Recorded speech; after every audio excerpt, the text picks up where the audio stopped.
Welcome everybody to the Storytime channel. My name is Steven, and today we have some malicious compliance stories. Our first story of the day is by That One Guy 141. What do you mean? I ran that cable exactly as you asked. Top of the afternoon, Reddit. I wanted to share this story here since this happened just not long ago today. To set the stage here, I am a network administrator at a food processing plant. Yep, we back at it again here. And a lot of the stuff we cover can stem from providing end-user support, some server management, to running or terminating cabling.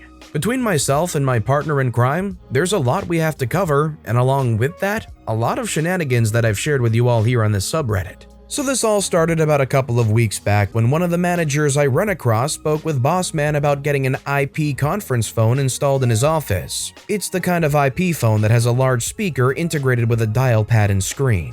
Napoleon, as I like to call him for reasons you'll see shortly, had ordered said phone and had arrived this past Monday. When he reached out to me about needing it installed, it was late in the day at that point, so I responded back that I'd be in his neck of the woods first thing tomorrow to take care of it. Everything all fine and dandy, right? Well, I thought so too, but since it's Napoleon I'm dealing with, I had to tread carefully since he's the kind of guy where if one little thing doesn't go his way, he pitches what I call a professional fit. So the morning came and I was there at Napoleon's office, ready to get his phone out of the way. Right off the bat, however, I encountered one glaring problem. Napoleon wanted the IP phone in his office and nowhere else. Problem is, he only has one available Cat 6 drop. And that's already being used by his other IP phone and doesn't want to give that up either. So knowing what I may be expecting from him, the following conversation happened. Napoleon, I may not be able to have this phone installed in your office. Napoleon says, "What? How'd you figure that?" Because since you want it in your office, there are no currently available network drops to connect the phone to. Napoleon grumbles a bit. "You sure about that?" I took a quick scan of the room to make sure for his sake and saw the one drop behind his desk. Yes, you only have one drop to your desk, so at this time I can't install it for you since it requires an Ethernet cable to operate. "Well, you're gonna have to find a way for me to get this up and running somehow." The only two options I can see is either relocating the phone to get it installed there instead, or to have a quote made to have another network line pulled to your office. "Well, I know the last time we had that happen, it easily cost over $1,000 and I don't want to pay for that." Well, sir, I don't know what else to do at the moment since you're not willing to move the phone elsewhere, nor do you want to entertain the idea to pay for a line to be installed. "Well, can't you do it, OP?" If the switch was a reasonable distance for me to run a cable, yes, I would. However, due to the location of the nearest switch, it wouldn't be feasible for me to do so and would instead need contractors to run it instead. At this point, it's clear that Napoleon didn't want to compromise and that I've exhausted what means I could try to smooth the situation better. So I called in the big guns. Excusing myself for a moment, I called up Boss Man. Boss Man says, "What's up, OP?" I say, "Hey boss man, so I'm here at Napoleon's office trying to install his phone, but we ran into a problem." He goes, "What kind of problem?" I say, "So he wants the phone in his office, doesn't want it anywhere else. Problem is, he has only one drop and that's already being used, of course." Boss man says, "Well, go ahead and quote him a drop." I say I would, but he's already said right off the bat that he won't pay to have one put in. He says, "Well, I guess he's up a creek without a paddle if he's not willing to budge." I say, "I hear ya, but what do you want me to do at this point?" He says, "Let him know you'll be heading back to the main plant for now, and I'll talk with him myself." Me and Boss Man had already had some history dealing with Napoleon. A short man with a big ego and ain't afraid to say that either I'm in the wrong or that he's not satisfied with my justified answer. Boss Man called me back a little later on once I made it back to my office. Boss Man said it was a struggle hearing Napoleon complain, but we worked out the best idea I could come up with. I said, "What's that?" He said, "Basically, you're gonna take one of the vacant lines from the front of the office, pull it, and run it back to his." I say, "Alright, but what about the desk situation since he still wants it sitting there?" At this point, Boss Man did let off a chuckle. "The way I interpret it, dude, Napoleon just wants it done somehow. Never mind the mess or how the cable is ran. If he doesn't want to play ball with standards, be sure to deliver exactly what he asked for." The normal procedure we would typically do when running cable is make sure it's fed up in the ceiling, free of any debris on the floor or desk, that it's ran down a conduit pipe to a junction box, terminated up to a jack, and then have a patch cord be funneled to the final spot. Now, since Napoleon told Boss Man he just wants it done and doesn't care how it's handled, that's all I needed to hear. The following morning, I came up there, tools at the ready, and a one-track mind ready to get this hecking job done. By removing the faceplate and severing the cable from the jack, I fed it up the ceiling. I will also go on record to say there was a lot of debris for how long those tiles have been there. By the end of it, I had to go change shirts. An hour went by, and ultimately the cable was ran back with a custom Cat 6 cord connected to said jack, since the original came up short. When the finale came and the cable reached Napoleon's office, I couldn't deny having the biggest poo-eating grin on my face. Exactly as he requested, I simply let the cable drop from the ceiling right by his desk, funneling it behind his desk towards the spot where he wanted the phone, terminated it with the RJ45, and verified that it works. After programming his new toy, I proceeded to be on my way. I did forget to mention that the whole time, Napoleon wasn't even there, so that made the experience even better. I had gotten a call from Boss Man right as I was about to wrap up for the day and just couldn't help but laugh. I think the thing people fail to realize is that when you're properly running cable and having cable management, it isn't just running a cable through the ceiling or the attic of wherever from one end to the other. But hey, this guy just wanted it done however, just bypass all the normal procedures, all the safety precautions, cleanliness options, professional cable management, just get the job done from point A to point B. Have you ever had to deal with these kinds of people who are just get it done, I don't care how you do it, just get it done? Let me know if you have in the comments down below. Our next story is by Finn4546. This soup is cold. So this was a few years ago when I was a chef working in what was a fancy golf club for wealthy people. You really got a very assorted bunch of people coming into the club and, every so often, an absolute weapon. I was working in one of the smaller kitchens on my own doing bar food and snacks for the members, and it was a particularly busy day and I was flat out. One of the tables was booked for a group of 4 looking for a ladies' lunch. The first of the women arrive and order a soup as the waitress tells me that she's starving. I put it on, am finishing off some of the other checks I had on to see if it's starting to boil, pour it in a bowl and send it. Waitress brings it back minutes later saying that the customer isn't happy and that it's cold. I'm sitting there thinking, strange, I really thought I had that at a boil. Heat it again and send it out, and the waitress literally bounced straight back to me with that bowl in hand, saying that she's saying that the soup is cold.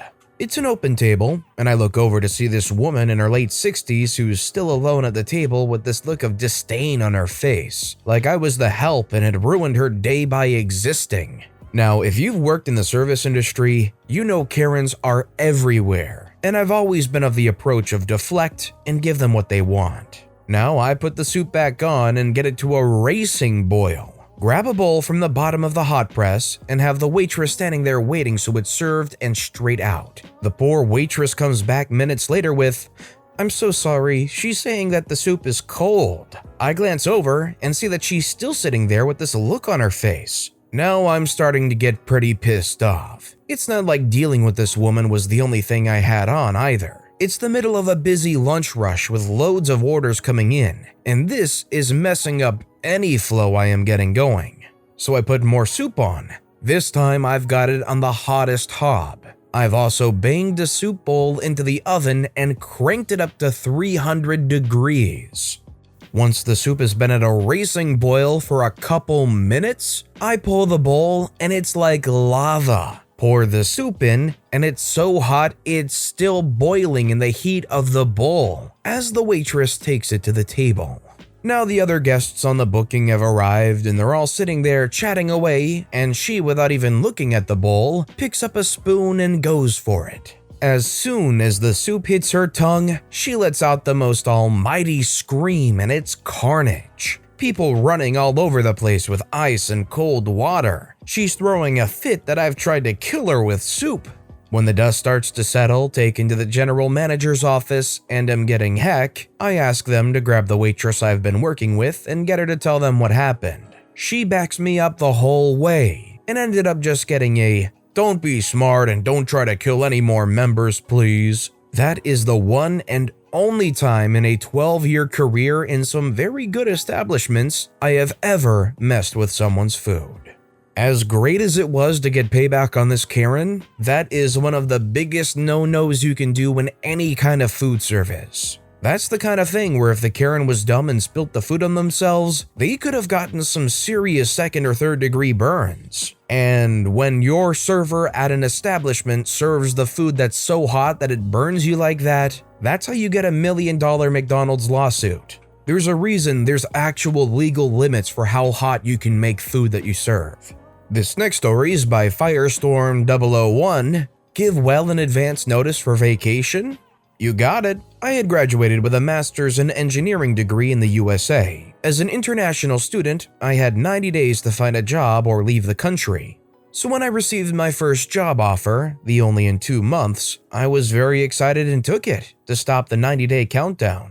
This job was paid minimum wage and was several levels below my qualifications as a master's degree holder. During this job, which I had for about 9 months, a few of my vacation requests were denied with the reason given, "not enough notice." As this company relied on having inspectors available for emergency projects, the company relied on keeping inspectors employed without pay till a project was called in by a client. They would have an inspector at home without pay, rather than them being on vacation.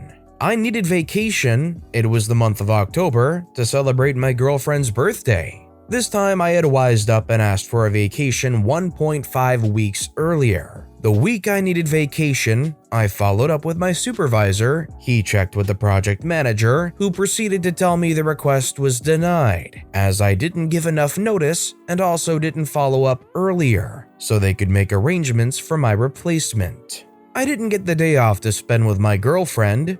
She was sad, but it was mostly okay. But to make up for the birthday, we decided to take a long vacation in December, 2 weeks long, to fly to the West Coast. Cue malicious compliance. I filled and sent my December vacation request in October to my supervisor and project manager. I copied the scheduler and a couple other supervisors in the area who I was assigned to from time to time. I made sure to follow up every week or two till my December vacation. I hardly got any responses, while some responses said it's still so far out, they will check when my vacation comes closer. Being sure my plan would work this time, we booked the flight, car, and hotel/Airbnb for our vacation by the end of November. December rolls around, I make sure to check verbally and by text message with my supervisors about my vacation request, and to remind them, I show them the vacation request and the emails I had sent. All say they will check, but no one came back to me about the same. By this time, I had been promoted to team leader and would have a direct line of communication with the project manager when I was acting supervisor. I would casually slip inquiries about my vacation into phone conversations and in emails when it related to my vacation time frame. December 20th, 2 days before vacation. The company was spending hundreds of thousands of dollars on retraining its entire workforce. They scheduled my training during my vacation. Yes, everyone knew trainings were going on, but you didn't get put on the list till and weren't notified till a few days earlier. I reached out to my project manager and informed him about the vacation I was going to take and couldn't attend the training. He was furious, yelling on the phone that he never received my vacation request and I have no option but to attend the training. To which I say I put the request 2 months in advance and that I even emailed him about the same. He mentions I never followed up and that I cannot take the vacation. I mentioned the follow-up emails, the texts, the over-the-phone conversations, and my follow-ups with other supervisors and the scheduler. He says he will get back with me and hangs up the phone. I immediately opened the work laptop, which I now had as I was promoted, and forwarded the email conversations. I get a call from the scheduler. He was angry as well and says that never assume a vacation request to be approved, only because you submitted it earlier. To which I mentioned the email from project manager I received in October, which stated the vacation request needs to be submitted well in advance and needs to be followed up to be granted.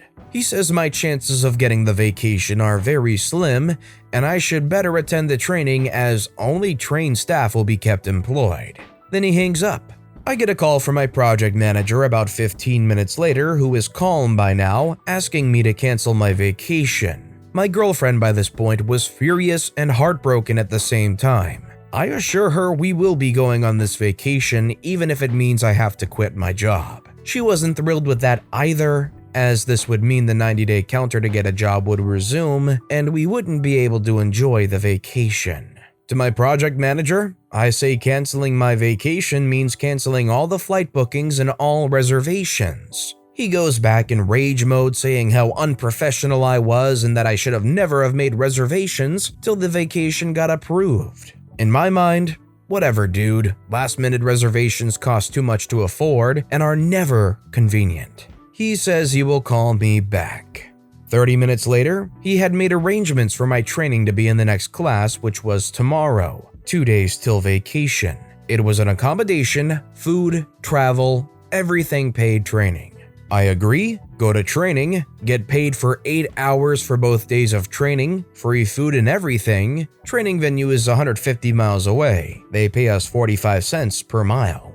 Come back and go on vacation. During the vacation, I get calls from other schedulers and supervisors to show up at some client, which I didn't need to, but I answered anyway, just to get their reactions. Some of them were salty and said they will check with the project manager, that I might have to cut my vacation short. I let them know I am across the country and if they are willing to pay for my losses and flight, I would do that. Knowing the company didn't need me that much, I knew they won't go for it. Some of my supervisors told me to enjoy and they would take care of stuff there. I quit in January.